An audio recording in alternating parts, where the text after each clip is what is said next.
Here I've got Doogee S70 and let me show you how to use camera timer on this phone.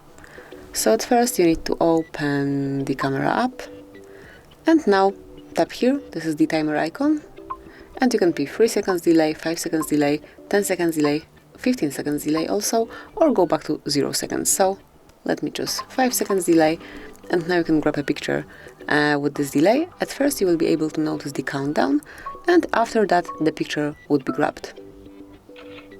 And that's it. Then to turn it off, just make sure that it's 0 here, and now you can grab a picture right after you click. So that would be all. This is it. Thank you for watching. Please subscribe our channel and leave the thumbs up.